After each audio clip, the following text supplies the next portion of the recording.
undeniable difference in me sitting here as an animated being and me laying there as no longer there. And so it seems a natural inference that something that about me has left. That doesn't mean that there's actually something about me, like a soul or whatever, that's left. You know, we don't tend to think the same thing when the radio stops working or the television stops working. It's not like the man in the TV has left. It's just off. But it seems that those sorts of natural... I don't know if you want to use that analogy, because it suggests that whatever's in the TV is coming from an external source. And you're definitely not making that argument with regards to the soul.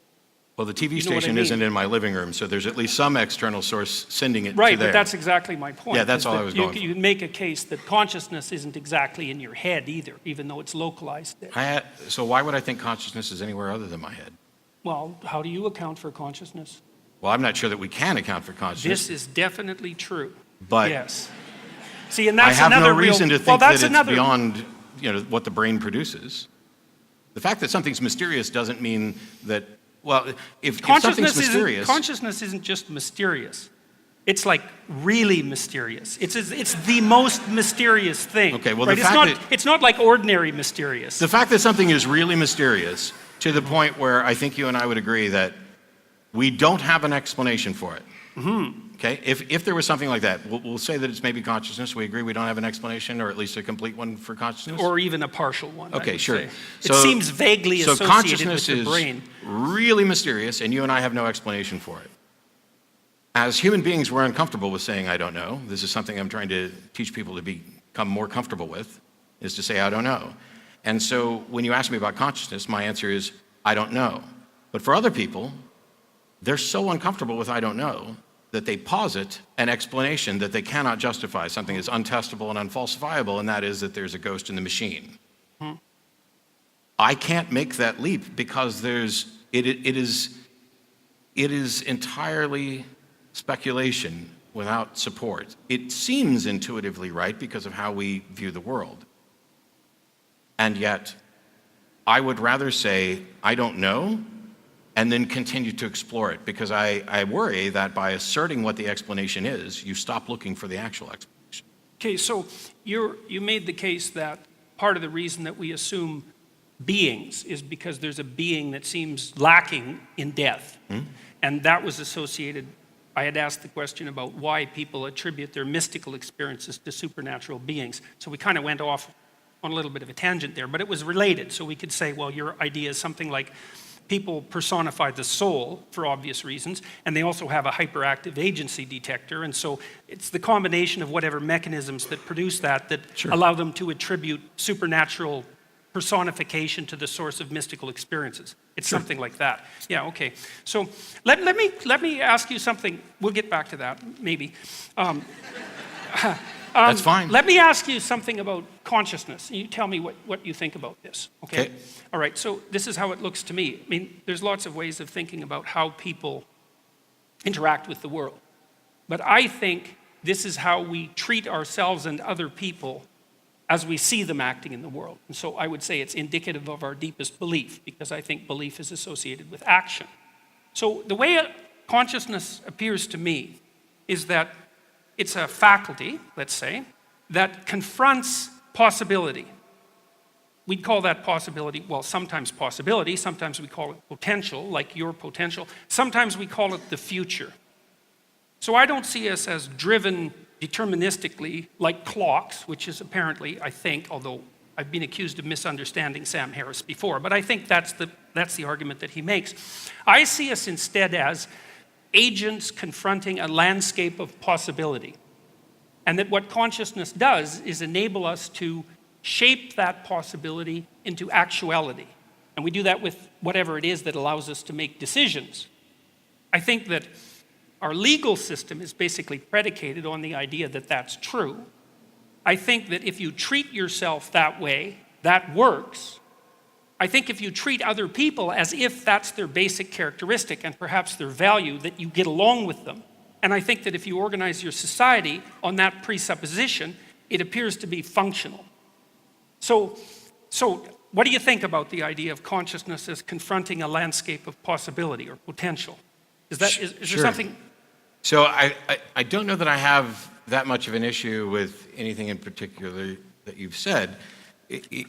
There's a number of different ways to frame these things so that people can have a better grasp on it. One of the things I know people struggle with is, and we may have to get back to this in a minute, I don't necessarily want to dig in on it just a second, but I would love to talk about it.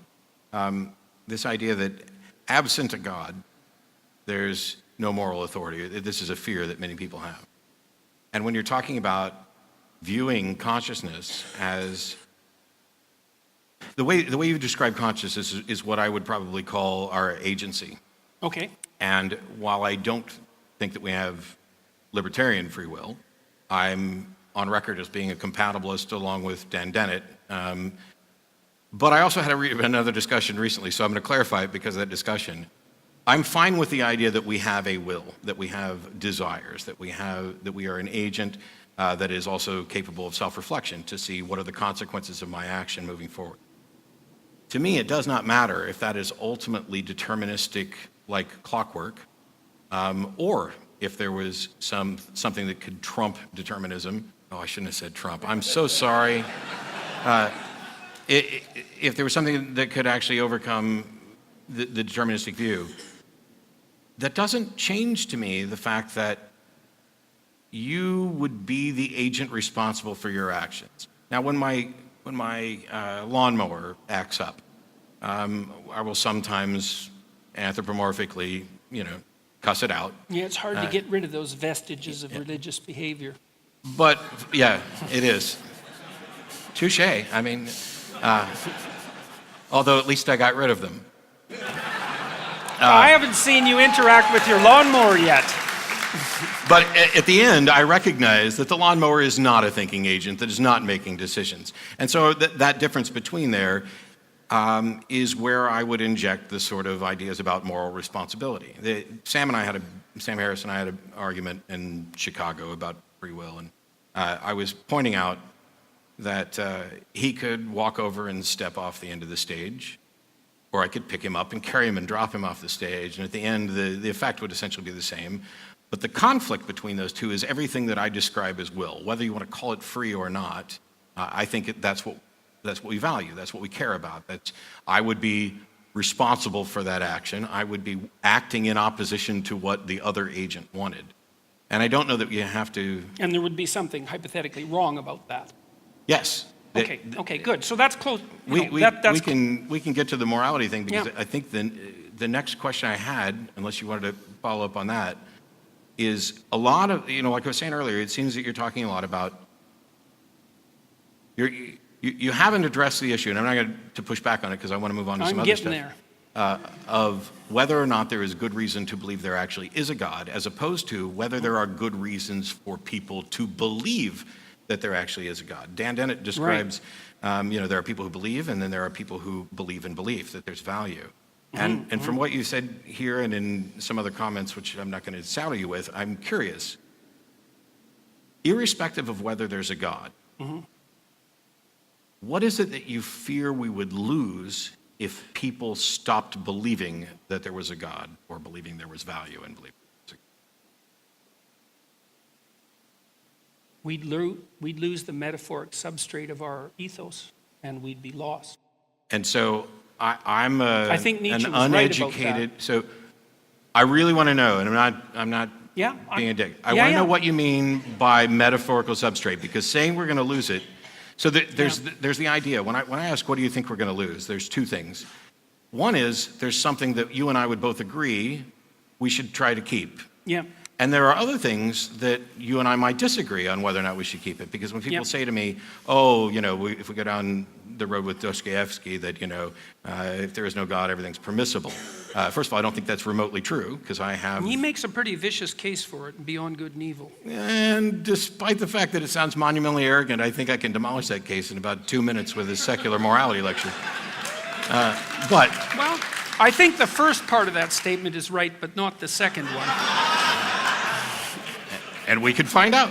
But the thing is, there would be two categories of things that you and others might be fearful we would lose, some of which I might agree we should definitely not lose these things. Yeah. Others I might be absolutely fine with losing. Like it that it's wrong to throw Sam Harris off a stage. Yeah. I don't plan on doing that. But Well, we both it did agreed cross that my mind at one point. We both agreed that that was probably wrong. Yes. So, okay, so that's good. Probably. Yeah. See, I'm a situational ethicist, and so there might be situations. If the stage were on fire, throwing Sam off would be the best thing I could do for him.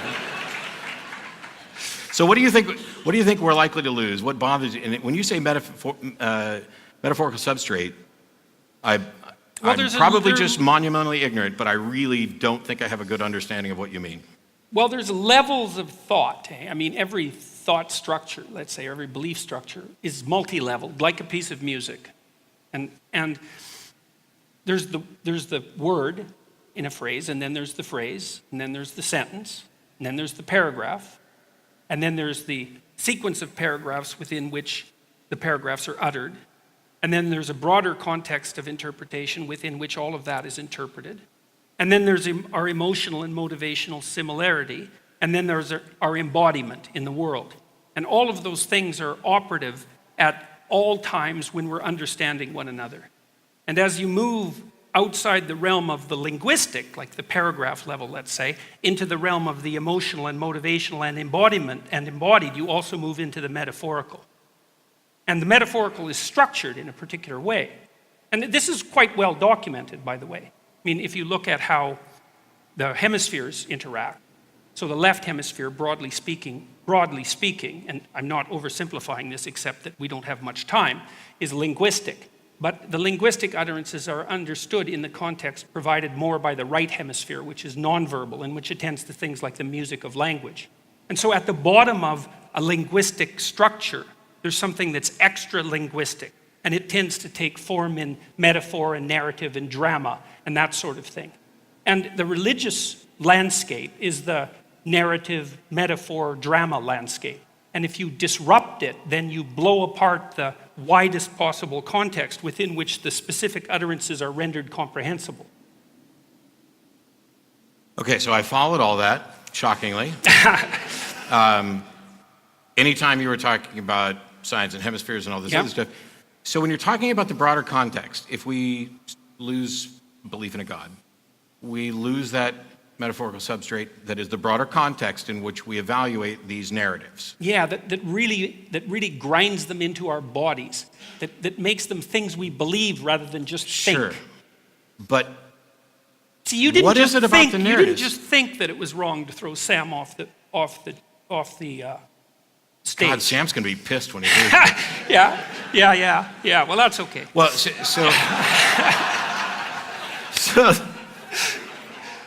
See, there's a difference between thinking something and believing it, because to believe it, it has to be thought incarnated in some sense. It has to be embodied. When I talk about it, belief is the state of being convinced that a proposition is true or likely true. It's everything that I try to do, I tend to view in the form of propositional reasoning. So when we talk about the narrative. Yeah, that's a problem, by the way. Okay. Yeah, well, you can't reduce the world to a set of propositions. Why not? Oh. Look. Show me something that is true problem. in the world that is not a proposition.